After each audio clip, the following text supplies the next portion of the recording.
Youth Planet তাদের অংশীদারি কমিশনের মাধ্যমে এসডিজি বাস্তবায়নের লক্ষ্যে কাজ করছে। নারী বয়সন্ধি ও মাসিককালীন স্বাস্থ্য সুরক্ষাকে গুরুত্ব দিয়ে নানামুখী কর্মপরিকল্পনা বাস্তবায়ন করছে সংগঠনটি। বয়সন্ধিকালে একজন কন্যা শিশুর সাথে পরিবার কেমন আচরণ করবে অথবা একজন নারী মাসিককালীন স্বাস্থ্য সুরক্ষা কিভাবে মেনে চলবে তা নিয়ে এই কর্মশালার আয়োজন করা হয়। গাছটাকের ভিডিও কনফারেন্সে চিকিৎসকের মাধ্যমে তাৎক্ষণিক সমস্যার সমাধান পাচ্ছেন নারীরা। একটু বিষয় এই সময় খেতে হবে, অবশ্যই করতে হবে, এক লক্ষ ভাগ দোষ করতে হবে, শিখাতে হবে, চলতে শিখতে হবে, আর করতে হবে আয়রনযুক্ত খাবার। আয়রনযুক্ত খাবার কোনো সাহায্য ব্যস্ত নিজের ফ্যাট নিজে বানাই। মাসিককালীন স্বাস্থ্য সুরক্ষায় নারীদের পরিবেশ বান্ধব রিউজেবল ব্যাগ তৈরির প্রশিক্ষণ দিচ্ছে সংগঠনের কর্মীরা। ইতিমধ্যে প্রায় 500 নারীকে এই প্রশিক্ষণের আওতায় আনা হয়েছে। সার্টিফিকেশন কোর্স নারী বয়সন্ধি ও মাসিককালীন স্বাস্থ্য সুরক্ষা বিষয়ক certification course women's rights and health চালু করেছে ইউথ প্ল্যানেট। ইতিমধ্যে প্রায় 100 কিশোরী সার্টিফিকেশন কোর্সের সনদপত্র লাভ করেছে।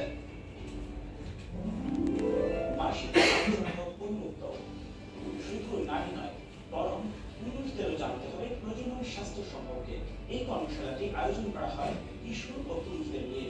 যোগদানে মনে করে নারীর মাসিককালীন স্বাস্থ্য সেবা নিয়ে উন্মুক্ত আলোচনা করা উচিত এবং পরিবারের বাবা ভাই বা অন্যান্য পুরুষ অভিভাবকদের কাছে নারীরা যেন নির্ভর যেতে পারেন।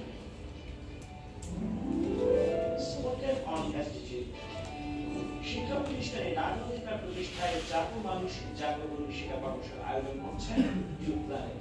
নির্যাতন শিক্ষার্থীদের মামলা পরিচালনাতে সহযোগিতা করছে সংগঠনটি। ইউথ প্ল্যানেটে রয়েছে র্যাপিড রেসপন্স টিম ও হটলাইন নাম্বার। সংগঠনটি এখন পর্যন্ত প্রায় 10,000 শিক্ষার্থী ও 5,000 গ্রামীণ নারীকে সরাসরি নিজস্ব প্রজেক্টের আওতায় আনতে সক্ষম হয়েছে। তারুণ্যের ক্ষমতায়ন জাতিকে তথ্য প্রযুক্তির আলোকে শিক্ষিত করার লক্ষ্যে যুব উন্নয়ন কম্পিউটার প্রশিক্ষণ, যুব বিদেশি ট্রেনিং ও নারী উদ্যোক্তা প্রশিক্ষণ সহ তারুণ্যের ক্ষমতায়নে কাজ করছে সংগঠনটি। ইউথ প্ল্যানেট সম্প্রতি ইউরোপীয় ইউনিয়ন, ব্যাংক ইন্টারন্যাশনাল ও আর্থিক সাথেও কাজ করেছে। নারী অধিকারের পক্ষে সামাজিক ব্যবস্থা ও নারী স্বাস্থ্য উন্নয়ন আদর্শ প্রতিশোধ 2022 সালে জনগণনা ইউথ অ্যাওয়ার্ড লাভ করে ইউথ প্ল্যানেট। যারা এসেছেন সবাইকে আমার কাছে নারীদের থেকে মনে হচ্ছে প্রত্যেকেই যোগ্য, প্রত্যেকেই তারা এটা দাবিদার। তো আমি প্রথমেই বলবো যে নতুন মানে সম্মাননাটা আসলে আমাদের কাজের পরিধি বানায়, আমাদেরকে নতুন দায়িত্ব আমাদের উপর আরো এসে যায়। তো আমরা আগেই যে স্লোগানটি দিয়েছি সেই স্লোগানটি এখনো দিচ্ছি, আমরা সামাজিক ত্যাগকে ভাঙতে এসেছি।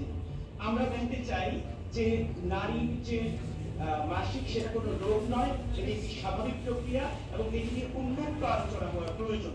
আমরা সেই আলোচনাকে চালিয়ে যাচ্ছি। আমরা গ্রামীণ নারীদেরকে সরাসরি হাতে মেকিং করা শেখাচ্ছি এবং আমরা আসার কথা হচ্ছে যে আমরা যেখানে 20% ছিল আমাদের প্রজেক্ট এরিয়াতে সেখানে আমরা 50% নিয়ে নিয়েছি। তো আমরা আশা রাখি আমাদের এই যে সম্মাননা আজকে দেওয়া হয়েছে আমাদের কাজ আরো গতিতে এগোবে এবং আমরা বিশ্বাস করি যে সাম্য এবং মানবিক মর্যাদা বাংলাদেশের কথা জাতির জনক আমাদেরকে শিখিয়ে গেছেন। আর সেই সাম্য এবং মানবিক মর্যাদার বাংলাদেশ গঠন করতে হলে অবশ্যই নারীকে সুস্থ থাকতে হবে, স্বাভাবিক থাকতে হবে, তবেই সম্ভব। জাগো নারী, জাগো।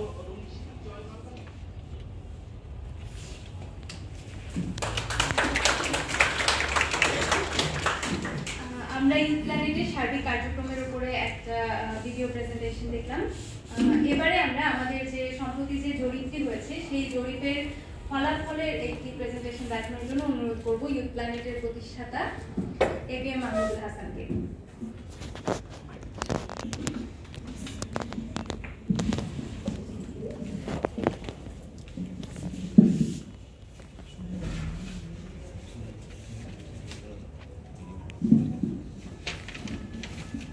আমি একটু শুরুতেই বলতে চাই যে এই আমরা যে জরিপটি চালিয়েছি এই জরিপটি আসলে বাংলাদেশের রিয়েল যে সিচুয়েশন সেটাকে আসলে প্রতিনিধিত্ব করে না।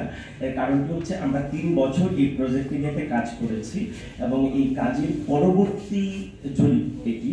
সো আমরা যখন শুরুতে আমরা গিয়েছি আমাদের যারা আছেন গ্রামীণ নারী কিশোরীদের কাছে, তখন কিন্তু আমরা গিয়ে সেখানে দেখেছি যে মাসিককালীন স্বাস্থ্য সুরক্ষা বা এই জিনিসটা সম্পর্কে তাদের ধারণা অনেক কম, এবং তারা যারা স্যানিটারি প্যাড অনেকে ইউজ করেন পার্সেন্টেজ কম থাকলেও সেটা আসলে স্বাস্থ্য সুরক্ষা বিধি মেনে তারা সেটা মানে ইউজটা করেন না। ইভেন যারা ন্যাকড়া বা কাপড় ইউজ করেন তাদের ক্ষেত্রেও আমরা দেখেছি যে কোনো রকম স্বাস্থ্য সুরক্ষা তারা মেনে আসলে সেটা ইউজ করতেন না। তো আমরা এমন একটি পরিস্থিতিতেই আসলে কাজটি শুরু করেছিলাম। তো 3 বছর আমরা এই একটি নির্দিষ্ট অঞ্চলে আমরা কাজটি করি। সেই অঞ্চলে কাজটি করার পর আমাদের যে আসলে ফলাফল আসে, আজকে আমরা যে জরিপটি আপনাদেরকে দেখাবো এটি মূলত হচ্ছে সেই জরিপের আর কি ফলাফল। এটা কখনোই আমি বলছি যে প্রত্যন্ত অঞ্চলে আরো খারাপ অবস্থা, তো এখন যেটি দেখবেন সেটি হচ্ছে যে কিছুটা ভালো, হয়তো যেটা আরো অনেক অনেক বেশি ভালো আমাদের করতে হবে।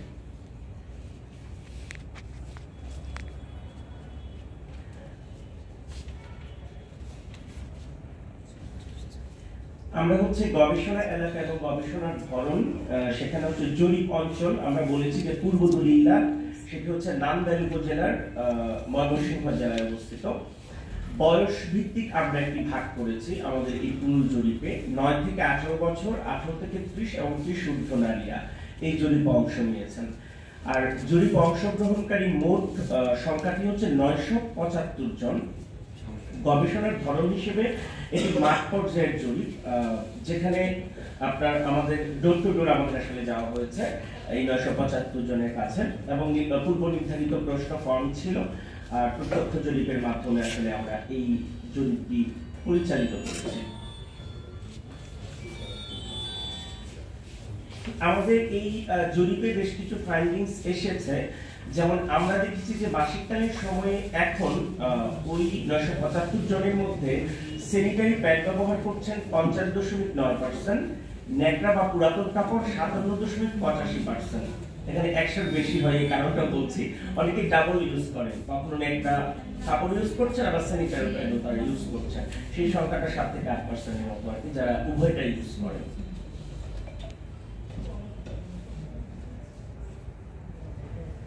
মাসিকের সময় এই যে ন্যাকড়া বা পুরাতন কাপড় ব্যবহারে আমরা বয়স ভিত্তিক একটি প্রবণতা আমরা লক্ষ্য করেছি। সাধারণত 9 থেকে 18 বছর বয়সীদের 39.5% আমরা দেখেছি ন্যাকড়া বা পুরাতন কাপড় ইউজ করেন। 18 থেকে 30 এর মধ্যে আমরা দেখেছি 59.3% যারা ন্যাকড়া বা পুরাতন কাপড় ইউজ করে। 30 ঊর্ধ্ব যারা নারীরা আছেন তারা 92.7%, মানে 30 এর উপরের যে নারীরা, তাদের ক্ষেত্রে আমরা দেখেছি সবচেয়ে বেশি ন্যাকড়া বা পুরাতন কাপড় তাদেরকে ইউজ করতে। সেম মাসিকের সময়